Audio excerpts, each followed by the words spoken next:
Today we're going to talk about classifying matter. So there are different ways to classify. Just means to put things in groups. So we're going to group some things together today, and based on how things, we'll group things how they react. We talked about your periodic table, how we can classify things as metal and non-metal. There's also different ways to classify things if they're either a pure substance or a mixture of things. So something that's a pure substance has only one element. So if it is on your periodic table, like copper, like aluminum, like carbon, those would be pure substances. If you join any of those things together, like sodium and chloride, that makes table salt, sodium chloride. So that would be a mixture. So anything that's joined together is going to be a mixture. So, I should clarify that. If something is, it can be a pure substance if it is something that is two things that are joined together and is a compound. So I misspoke. I should say salt, sodium chloride is a compound, you can have pure salt. So if you have two things if one thing that's on here that's an element can be pure. If you have something that's pure salt or pure silicon oxide or something, that can be a pure substance. So, welcome. And you can separate things based on their properties. So today we're going to take some salt and we're going to take some sand and we're going to mix them together. Now if you really wanted to, if he's a pest, he is a pest. Oh, Go on. So fine. Go lay down or you have to go outside. If you had a lot of time on your hands, you could take a little tweezers and separate salt, sand, but it would be a pain, right? It would take you a long time. So based on the properties of those items though, you can separate them a little easier. So if you know anything about salt or if you know anything about sand, you know that they have different properties. So we're going to do experiments today separating a mixture of those things. So you're going to take a spoonful of salt, you're going to take a spoonful of sand. Does anybody know something about salt? Something about sand? Do you know anything about them? No suggestions? No guesses? Yeah, listen. Sand is used to make glass. Sand is used to make glass, but we're not going to make glass in here. Any other suggestions? So, does water help either of them? What does salt do in water? Dissolve. It dissolves. Does sand dissolve in water? We'd be in trouble if it did, because all the beaches would dissolve. So we're gonna mix them together, and then you'll put some water in it, and then you'll filter them. And what you're gonna try to be doing is getting them back apart, right? So you're gonna mix them together, and then you're gonna get them back apart. So today we will have, again, it's going to be a qualitative measure. You're just going to measure a spoonful. You're not going to weigh it, so that's no big deal. And then see if you can separate them again. Amy, here you go. What are we doing here? Tell me what's where. So we mixed the salt and the sand together, and then in this thing, and then we added water to it. Mm-hmm. And we stirred it Up until the the salt dissolved. Okay. Then we put a filter in the Filter paper Yeah. and funnel, and obviously there's just sand in there. And then we took the salt water, which is what happens when you mix salt. And we put it over this little heat thing. And so now we're evaporating the water to create salt, so that way we can separate the salt and the sand. Very good. So in there you'll have what? What's on that filter paper? Salt. Salt. And what will you have in here? Sand. Sand. Very good. So you're separating them based on what? What's the title of your lab? Separating mixture of sands. Wait. Yep, separating a mixture of sand and salt. I think it's on characteristics. All right, good job. So you were able to mix some salt and sand together and then separate them based on their properties. So let's talk about some different kind of mixtures. You made a mixture today. If you looked really, really close, you could probably tell the difference between salt and sand. So if you can look at something and see two different things, then it's called a heterogeneous mixture. Heterogeneous. Hetero. So when I'm making chocolate chip cookies, before I put the chocolate chips in, you can see all of the butter and flour and sugar. It's all different mixes, right? But then once I mix it all together, I always tell my kids you have to mix it so you can't see any of the different parts. If you can't see any of the different parts, then it's called a homogeneous mixture. A homogeneous mixture. Maybe you've heard that your milk has been homogenized before. It's a homogeneous mixture. So when you look at milk, you don't see water, you don't see cream. Right before they homogenize it, if you just milk the cow, you're going to get a layer of cream at the top, you'll get a layer of watery stuff at the bottom. That is not homogeneous. You can see different layers when we mixed our syrup and our water and our oil, right? You saw different layers. You could shake it up, but then eventually you can see the different layers. So those would all be heterogeneous mixtures. When I mix my chocolate chip cookies and then I can't see any different things in there without the chocolate chips, I have a homogeneous mixture. Once I throw chocolate chips in there, you're always going to see chocolate along with everything else. It's a mixture of things, but if it looks like one solid thing throughout, it's homogeneous. If you see two different things or three different things in there, it's heterogeneous, okay? So different mixtures. So they're going to give you a list of things and they're going to say, is this a heterogeneous mixture or a homogeneous mixture? Okay? This picture on page 104. So they're going to give you a list of things and they're going to ask you, is this a pure substance or a mixture? So if it's a pure substance, then they're going to say, if it's an element, that means I can find it on my periodic table. That means it's only one thing. Or it's a compound. So it can be composed of two different elements, but it can still be pure. Our sand today is not, you don't see sand on here, right? But sand can be a pure thing. Salt is sodium and chloride. They're elements, but once you mix them together, it's a compound. It can be pure, so it's a pure substance, but it can be either an element or a compound. If you get a mix of something, like when we mix the sand and salt together, that would be a mix. And then your mixed thing could be either heterogeneous, I can see two different things, or homogeneous, I can't see two different things. So if your sand is white enough, you might not be able to tell the difference between sand and salt. My sand is a little darker brown, so you could if you looked closely enough. It's close. But just so you know, the air we breathe is a mixture of stuff. I can't see it. So you might want to just look at this list of things. Again, at the end of every section, if you're really struggling with this class, do all the problems. I know I will try to go over the things that I think are harder and I try to cover everything, but in an hour I can't do a lab and cover every single problem. So read it, do the questions at the end of here. All the answers to these questions are at the end of the chapter, okay? Hopefully you already saw those ones. See if you can do them on your own. And then at the end of the chapter, there's always review questions and practice problems. All the answers to those are in your solutions manual. Hopefully your moms have a solutions manual. So make sure you know how to understand them. If you don't understand it, read it again. All right, so they're going to give you a list of things and you're going to have to know the difference between heterogeneous, homogeneous, okay?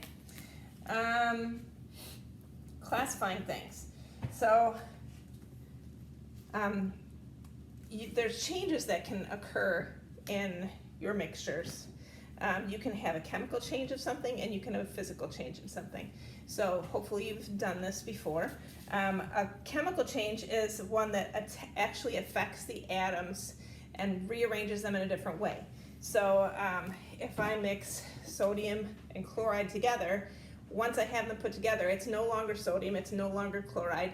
I can separate them, but it would be really hard to do, okay? So if there's a chemical change, we did a chemical change the other week when we saw a color change, right, or felt a temperature change of something. There are certain ways to change things back when they've been changed chemically, but it's usually really hard. Okay, so something that has a physical change is something maybe changes from a solid to a liquid or a gas. I can change water into a solid, I can boil it and change it into a liquid, or heat it up, change it into a liquid, heat it up even more and change it into a gas. But if I was able to collect all that, I could change it back to a solid. I could change it back to a liquid. So it hasn't really been changed. I just maybe changed how it looks. Does that make a difference or make sense? So a physical change doesn't actually change the atoms or the molecules. It just maybe changes how they look, solid, liquid, gas. So if I burn something though, if I take some paper and I burn it, I can't change it back. So you might have to classify something if it's a physical change or a chemical change. So there are some phase changes. Hopefully this is easy, right? If you think of water, you know most of these. So if I heat something up, if I am at a solid and I add heat, like solid ice, if I heat it up, it's going to turn into liquid water. If I add more heat, it's going to turn into a gas, and I can cool all those down. So if I take away heat from a gas, it's going to turn into a liquid. If I take away heat from a liquid, it's going to turn into a solid. So hopefully that's self-explanatory. But when I'm changing something from a solid to a liquid, that's called melting, and there's different melting points of things. When I change something from a liquid to a solid, that's called freezing. Again, this should be, you should know this. If I change something from a liquid to a gas, that's boiling, and then going back from a gas to a liquid, that's condensing. So we boiled water off today. If we caught all that water, you can catch water. Maybe if you're boiling rice or something, you have a cover on it, you take the cover off, and then all the water goes off the top, right? Because it condensed on there. So just know melting, freezing, boiling, condensing. Maybe you haven't used condensing very much, but you should know all the other ones. Okay, why does this happen? Well, the reason everything is made up of atoms. So atoms get together and make molecules. And when something is just changing and doing a physical change, you're not changing the atoms themselves, you're just changing how fast they're going. So all atoms and everything are moving, but things that are solid, they are moving very slow. So if you add heat, you speed their molecules up and they're moving a little faster. And when they can move past each other, that's when they're a liquid phase. And if you heat them up even more, then they're jumping out of the container like you were really popping your water over there, right? You could see it floating up. So you added so much heat that it's jumping out of the container. So your molecules are just going a different speed. Like I said, we could catch them again, and if we take away some of the heat, you can make them back into the other phases. So if you can change from phase to phase, then it's just a physical change, not a chemical change. Okay? So, next time we'll talk more about chemical reactions. So, let's see. Next time, does anybody have any questions about any of this?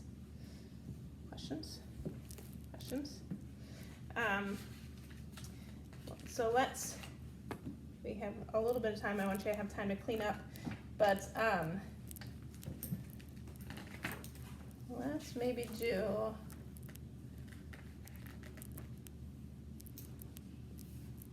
let's see if there's a question. All right, what if we have, so tell me, is this a physical change or a chemical change?